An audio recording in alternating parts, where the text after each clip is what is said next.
but then you get G1, G2 inverse there. But sock shoes says that that's G2 inverse, G1 inverse, like so. Associativity down here. So then you can pull out the G2, right? And then you can pull out the G1, so there's that property. And then, likewise, you get the identity. If you look at the space of orbits of this action, in other words, well, let's see here. I don't know if I've got it. I can't read. I lost my glasses, sadly. Well, anyway, the associated bundle, what is it? It's the Cartesian product of the principal fiber bundle, the total space to the principal fiber bundle, the vector space, mod, quotient by G, where this quotient by G is saying to, that's a quotient in the sense of dividing by the group action up here defined. Yeah, I think we're identifying orbits of that group action. We're modding by the orbits. This is another notation for this P Cartesian product GV, saying you mod by the action of G, so it up here so defined. So the question, of course, then is, why is that a manifold? Here's a description of how that is actually, in fact, a manifold. I believe these would be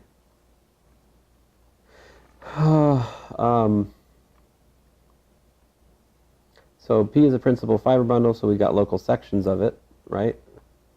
And so we can build maps from the Cartesian product from this cross V to pi inverse of U by what? What's going on here? What are we looking at? This is in P. This is in V. We're acting on, we're orbiting by G, right? So this is the G orbit of that.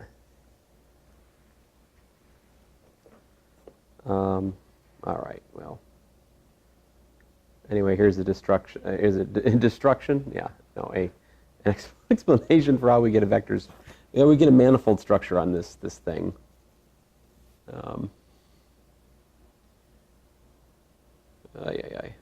I grow tired. Let's see here.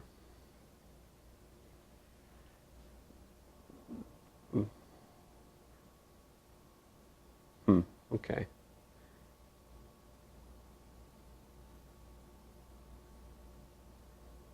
So on the associated bundle, we can define addition and scalar multiplication, like so.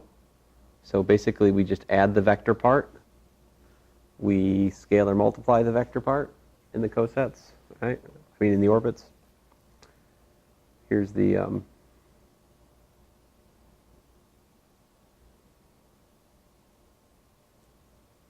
not sure what is this here? What's this box thing? What am I saying there?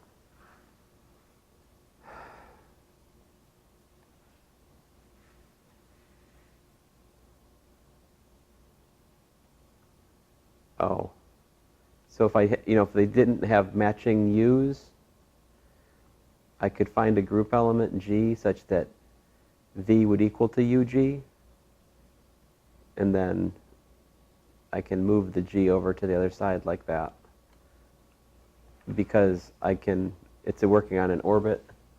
So if you look at what it means to move beyond the orbit, which means that this and that are equal, I believe, because it's probably down here.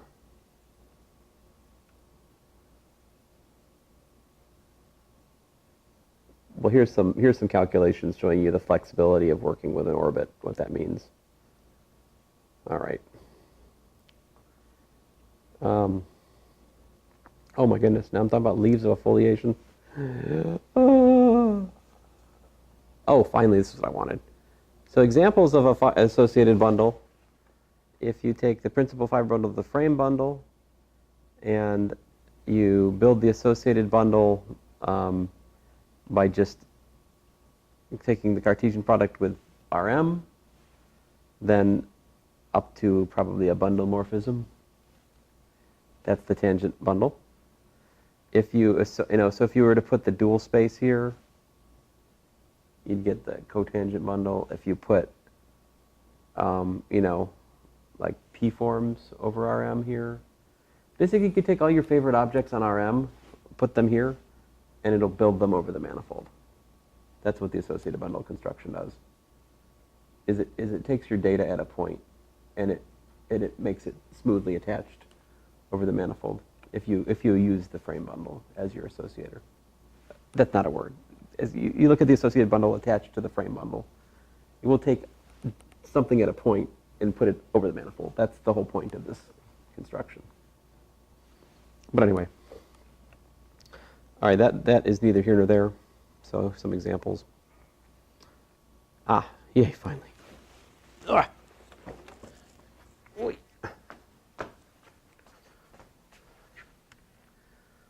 Man, I've only got 1 minute for the other one. Kind of tough.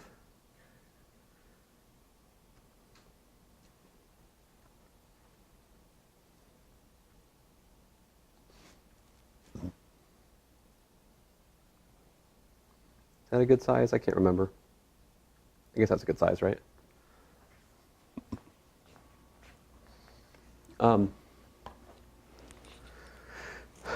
So in the next PDF that we'll talk about next time, I talk about what's a connection on a principal fiber bundle. And so we'll spend time talking about what's a connection on a principal fiber bundle. We will talk about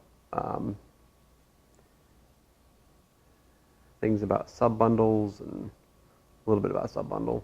What else we got in here? Apparently we need to talk about, I'm not entirely convinced we need to talk about subbundles in here. Maybe we do. We'll talk about what's called an Ehresmann connection, which is defined here. We'll talk about next time. We'll talk about the notion of a vertical vector field, how the Lie algebra of the Lie group enters the picture, and how that plays along with other things here. We'll talk about the vertical space to the tangent. We have vertical vectors to the tangent space of the principal bundle. There's also a horizontal space if you've got a principal connection. In fact, that's almost the definition, is that a connection allows you to pick a horizontal space that's complementary to the vertical space pointwise in the principal bundle.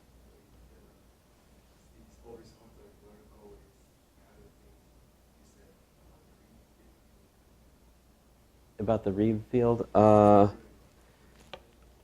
there may be some similarities in terms of the transversality, but maybe not much more than that. Like, there's also some notion of these being, some decomposition. Although I don't think this has anything to do with any notion of orthogonal geometry necessarily. It's just a vector space decomposition.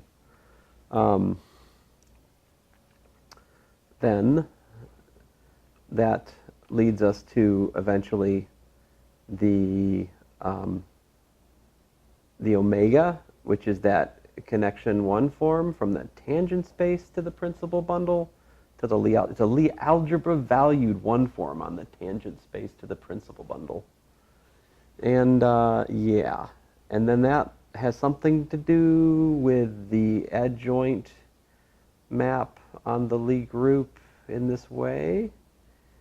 This is a formula which is important, and it also plays nice with the right pullback multiplication. That may be a pullback, I forgot. Anyway, you get these formulas eventually. Oh, we talk about jet bundles a little bit. It's always fun. This is the physicists. Well, what is this? In physics, yeah, I guess. I already talked to you guys about this a little bit the other day. Here's the Lagrangian for the field tensor, trace of the contraction of the thing. This is the formula I showed you guys. Yep. And so next time, and pullback of the one form is the physicist A. Under a different local section, you'd have the physicist A bar. This and that are related by a gauge transformation according to the physicists. This and that are related by multiplication in the gauge group. That we already saw today. But when you look at what this means for those, that's what leads you to this monstrosity, which was necessary for physicists to maintain the invariance of their Lagrangian. But anyway, yeah, details. And then once that's done, oh, yo, yowzers.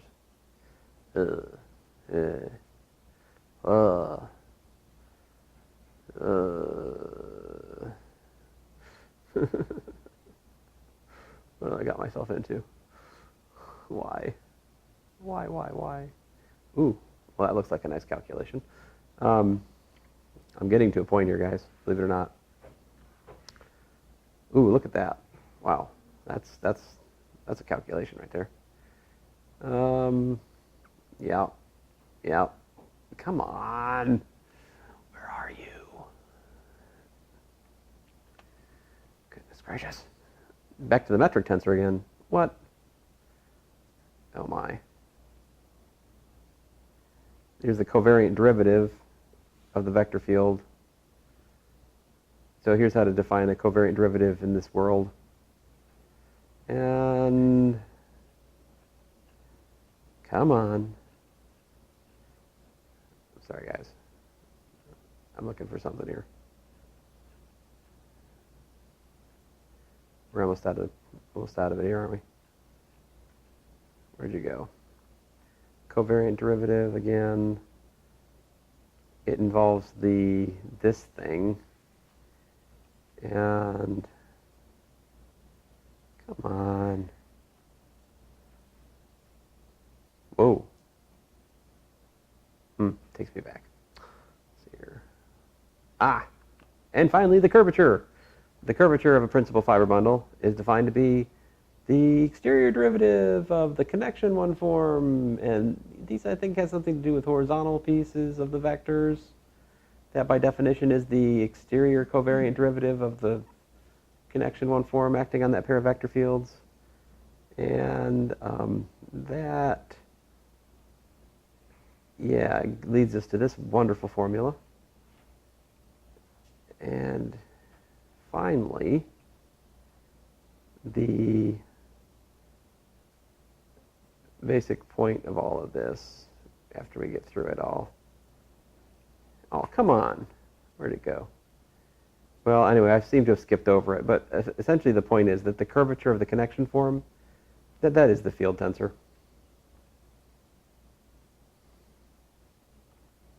So, I don't know, everything in Yang-Mills theory has some kind of beautiful geometric meaning, which of course is why we've been successful in using Yang-Mills theory to find things about geometry and topology in the last 20 years or 30 years. Maybe 40 years, I don't know. Anyway, sorry for this lecture, but not so sorry that I'm not going to do it again next time. But then, that'll be it. We'll go back to my... I think by then I'll be able to tell you guys more about the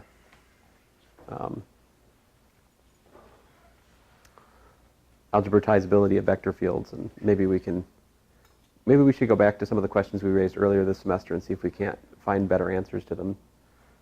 You know, for example, we found a formula which seemed to indicate there was some kind of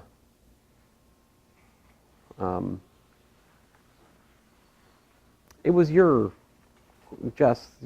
question about was it Fourier analysis, or was it I'll have to look. I have to review. No, not that. You can turn it off. It's fine. But